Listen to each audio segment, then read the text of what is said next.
Are alien invaders abducting Earth's citizens? Are we, as some experts claim, simply guinea pigs for some intergalactic science project? Is there any way to know which of us may be the next target of an alien abduction? You may find the answers profoundly disturbing, even frightening, as we explore the most famous abduction stories ever recorded in the UFO Diaries.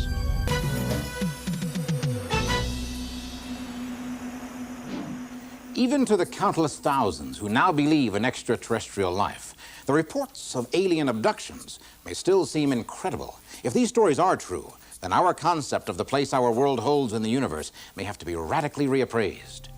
For most of us, that possibility may be too awesome to contemplate. Stories of creatures from outer space that violate our communities, our homes, even our very bodies, are brushed aside by most people as the stuff that comic books are made of. And yet, new abduction reports continue to be made, as they have ever since a dark night in 1961.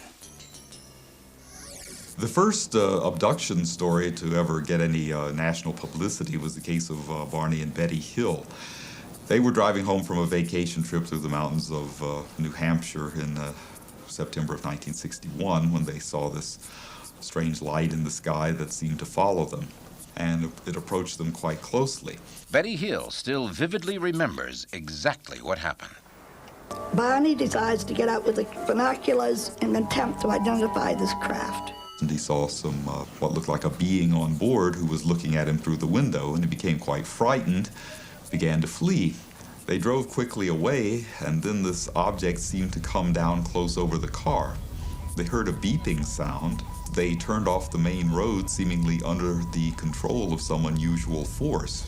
As they got there, a roadblock of several unusual-looking individuals stopped them, and they got out of the car and followed these strange beings into this space. Well, you can only describe it as a spaceship. According to the Hills, while they were on board, they received a strange physical examination. Betty Hill tells us what happened. They checked our eyes, ears, nose, throat, took samples of our hair, scraping of our skin. And were then released. What seemed like a moment later, they heard a second set of beeping sounds, and they seemed to lose all memory of what had happened during the time between the two sets of beeps. And they just sort of drove on home, knowing that they'd seen a UFO, but not thinking anything else of it. The story the Hills told of their experience seems too bizarre to be believed. Is there any tangible proof of their UFO encounter? After the Hills reported the incident to local authorities, Air Force astronomer Walter Webb was assigned to investigate their story. According to Walter Webb and other researchers who have since investigated the case, Mrs. Hill had no special knowledge of astronomy. Only a remarkable memory. And while Betty was aboard the ship, she was conscious enough to look around and ask questions. And she saw what appeared to be a star map on the wall on the inside of this ship. And she asked who apparently was the leader of the group what it represented. And he says, well, it's our sector of the universe. Well, Betty remembered that, apparently. It was imprinted in her subconscious. And Betty was able to draw a sketch of what she had seen on that star map inside the ship. No one really knew just what it meant, except that a brilliant young woman by the name of Marjorie Fish looked at it and said, I think I can make some sense out of that. And over the course of about 6 years, Marjorie Fish put together what she thought that map that Betty remembered represented. But on that map were a couple of star systems that were not discovered until the late 60s. Once we made those additional discoveries, the Fish map became very valid. The place that the captain of the ship told Betty that they were from was a star system that we call Zeta Reticuli. If the drawing she made turned out to be an accurate representation of the arrangement of certain stars, it could constitute proof that the story of her abduction was true. But does this prove that she was shown this by a space traveler from another world? Betty and Barney didn't make it up, because over the years since, that's a tiny part of a vast amount of evidence that these are real events. The emotional involvement, the impact of this experience on both of them indicate to me that this was a real story. Still, it was a bizarre story that didn't get much notice outside the ranks of UFO investigators. Betty and Barney Hill might well have been forgotten. But then, in 1973, newspapers and TV stations from coast to coast exploded with an even more fantastic story: the abduction of Charlie Hickson and Calvin Parker. Like Betty and Barney, Charlie and Calvin were just two average citizens doing average things.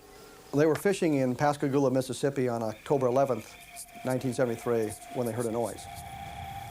They described hazy blue lights that quickly became visible as a dish-shaped object. They said 3 beings that appeared to be robots floated out of the craft toward them. According to both Hickson and Parker, they were then taken inside the UFO. Later, Charlie and Calvin both told terrifying stories of samples of various kinds being drawn, cut, and scraped from different parts of their bodies. Then, abruptly, they were released. Soon the Hickson-Parker abduction was something everybody was talking about. They were national news. The Charlie Hickson-Calvin Parker abduction got worldwide attention and reminded researchers of Betty and Barney Hill's story a decade earlier. A search for real proof was now underway. But does it exist? Is there such a thing as hard evidence? Some have told stories of physical implants. Can these be detected? And what of the psychological impact on abductees? The surprising and often terrifying answers when UFO Diaries returns. Many people claim that while the stories of alleged UFO abductees may sound convincing, there is in fact no real scientific evidence to prove or disprove it. But are there abduction stories for which reliable proof does exist?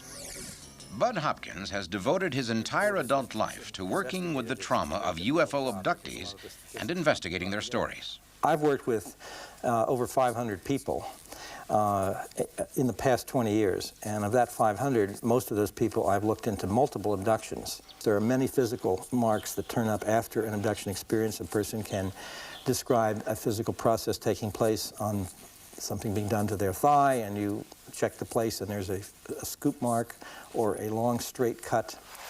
Dr. David Jacobs is a professor at Temple University and an author of several books on UFO abductions.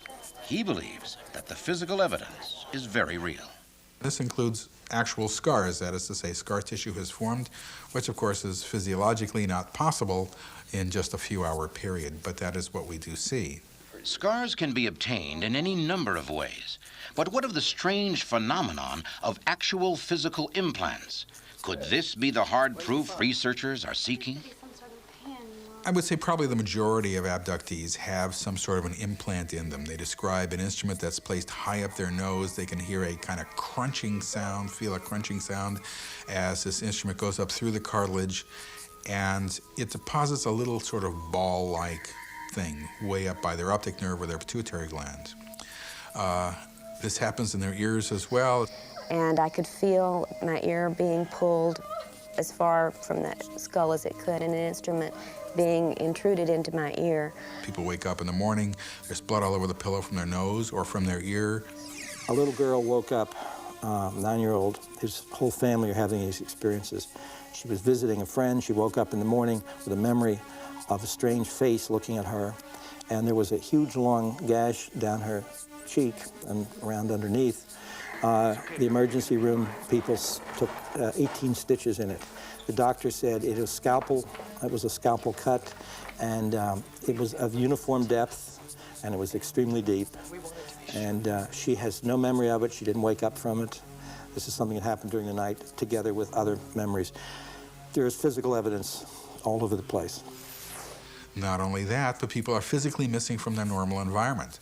That is to say, they're not there. When they're in an abduction event, their parents are looking for them if they're kids, or their husband or wife doesn't know where they are. They're actually missing. Dr. Carla Turner works with dozens of people who claim to have been abducted by UFOs.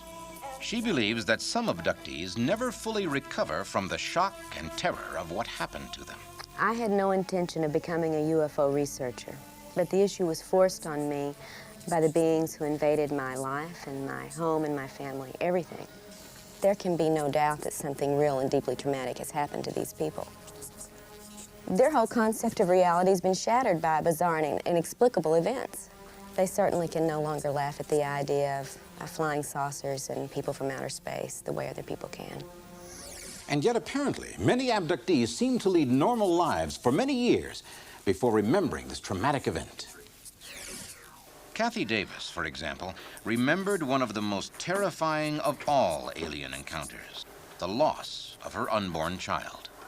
I met Kathy Davis in 1983 when she wrote to me about these marks that turned up on the ground after an odd experience. Hello, Mr. Hopkins. This is Kathy Davis. Can you help me? I can't sleep. I don't know what's the matter with me. So why don't we count backwards from 10? Okay. 10. 10. Oh, it was on the ranch. There were too many things happening that didn't make sense. The tool shed door was open and I know I closed it. But I couldn't see anything in there when I looked.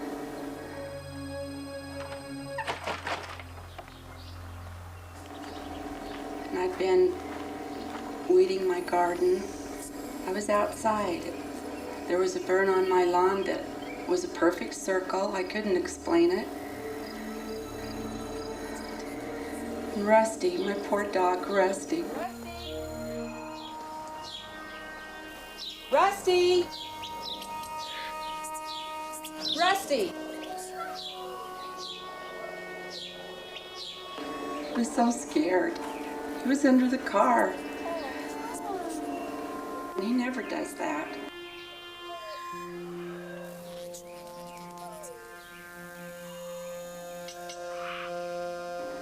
As I was standing on my porch looking around, there was light. A light over me. And they come down and they got me. Somebody got me. And I was there. I was on the table. They hurt me. They hurt me bad. My baby's gone. Did they take my baby? Where is he? This aspect of the Kathy Davis story makes it a truly incredible account. Might there not be some other explanation to the sudden and mysterious end to Kathy Davis's pregnancy? But we've done a lot of tests. Lots of tests, and they've all come back negative, and I'm afraid you're not pregnant. But Kathy had been sure she was pregnant. Could she have been mistaken? Was her abduction experience simply a vivid dream? There is no doubt that the aliens are profoundly interested in human reproduction. The missing fetus aspect of the UFO abduction phenomena is far more widespread than people would like to believe. Kathy Davis's multiple encounters are not that rare either, and apparently this has happened to me too. When we finally got up enough information, we felt comfortable to talk with other family members, and it was several hours long of talking about the whole phenomenon. My former husband glanced over at his wife and he said, "I guess maybe that's what happened when you lost the baby." And I said, "I never lost a baby." And he said, "No, you've got to remember this, that in 1970, while I was on birth control pills, that I had become pregnant, and that a couple of months later I had had a very painful miscarriage. I was in a lot of pain. I was hysterical. I wouldn't let him take me to the doctor. And even after he told me this, I have no conscious memory of this occurring." The problem with the abduction phenomenon is that it begins in infancy and goes through old age, and it does not stop from what we can tell. So everybody who's had abduction experiences oftentimes can look forward to having them again, and that's one of the really unfortunate aspects of this. But even with vivid, reoccurring accounts of alien abduction, isn't it still possible that the supposed victim has somehow imagined the entire event? In terms of hoaxes, outright hoaxes with abductions, I think they're very, very rare. And if that is true, could we believe a similar story if it were verified by other witnesses? There are good eyewitness accounts from credible individuals. There are multiple witness cases. The most astounding tale of abduction was reportedly seen by many people. Would you believe your own eyes if you saw it? How come they're not seen over New York City? Those cases exist. Was there a spacecraft high above a New York City street? What was the purpose of the beam of light, and who saw it happen? Details of this amazing event when UFO Diaries returns. In our quest to learn the truth about the many accounts of alien abductions, we find that many such stories have come out only under hypnosis, and in the minds of many people, this invalidates the stories as reliable evidence. So should we then believe an abduction account that includes important portions that were remembered without hypnosis? And would it add to the credibility of the account if there were independent witnesses as well? And in this particular case, a woman who had been abducted and a number of times earlier had been working with, remembered consciously being paralyzed, seeing a figure at the foot of the bed and so on. When we did hypnotic regression session on it, she remembered having been floated out the window. I came, and then what? What happened next? It filled the room. And I didn't know what to do. I was by myself. You saw the being, and then what? It started coming towards me. And he was reaching out and started touching my face. And then, I don't remember much after that. There's like a white veil in front of my face. And I was all numb. My whole body, I couldn't move. I just felt like I was just hanging there. I remember all these lights. And then I remember I was in a ship. It was huge, and they took me into this room. And they put me on a table. And they started doing all these experiments and stuff on me. And then what?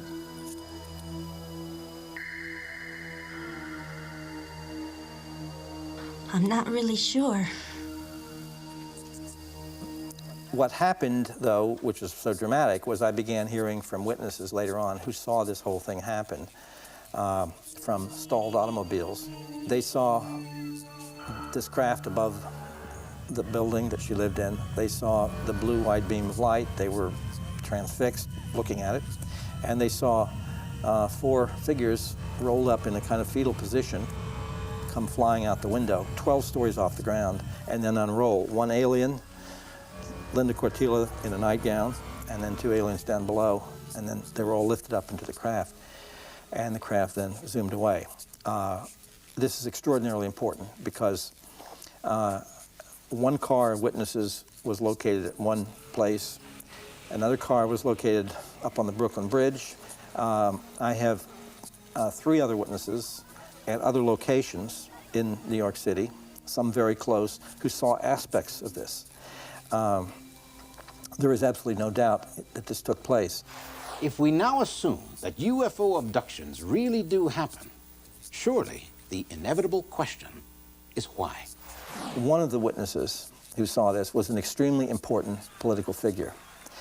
And it was as if they were showing him, this is what we can do. What purpose would it serve for aliens to come to our world and kidnap human beings, then release them again, often with their memory blocked? It would seem that this is an attempt on the part of the UFO phenomenon to have a role in effect, or to let's say, affect world politics. Is there any way to know who is likely to be the next abductee?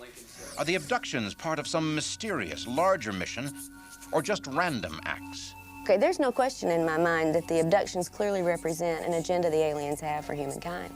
Are there any clues that may explain the true mission of extraterrestrials on Earth? We'll find out when UFO Diaries returns. UFO researchers have documented hundreds of reports of UFO abductions. Are there any distinct patterns to these alleged abductions? Or do they seem to be utterly random? Well, it seems to me the range of people who are involved in these experiences is total. It's the entire cross-section of the community. Farmers, working people, military people, housewives, children. And this is a real zinger that a lot of people don't know about, but it involves university professors, and it involves prominent politicians. We see it as being primarily clinical. That is to say, there is a certain agenda that they are fulfilling that uses human beings. Exactly what the endpoint of that agenda is, we're not sure of. It would be nice to think that perhaps humanity and the best parts of humanity are common to other parts of our huge creation we call the universe. Why not check in on our little brothers, so to speak? That's one theory. But the fact is we don't see them as coming here to help us, to cure cancer, to stop war, or anything like that. Instead of mining for gold, they mine the human body and the human energy. They take from us physical materials. We don't know what they do with them. They take from us emotional energy. We are a great resource. And it's a one-way proposition as far as I can tell. They take and give nothing back. But yet we don't see them coming here to take us over, to do bad things to us. Many people in this field of research believe that the aliens are taking material from us in a desperate bid to save their degenerating race. I'm not one of those who buys this. However, this is a reproductively oriented phenomenon, and the end point from what we can see is the production of sort of small kind of babies that most people say don't look alien and they don't look human. They sort of look like a cross between the two. Most abductees will call them hybrids. We feel that the production of these offspring of the hybrids is one of the major purposes of the abduction phenomenon, but we don't know exactly why yet. I would think perhaps that the fact that our species has been here as long as it has and has failed to overcome certain deep problems within mass humanity and individual humanity could be of great interest to those who have been able to overcome it. Now, that's another theory. Genetic experiments, dying races from another world. So much of the abduction phenomenon seems to be based solely on mere speculation. And yet, to those who claim to have had the experience, all of this is very real and utterly terrifying, something that has changed their lives forever.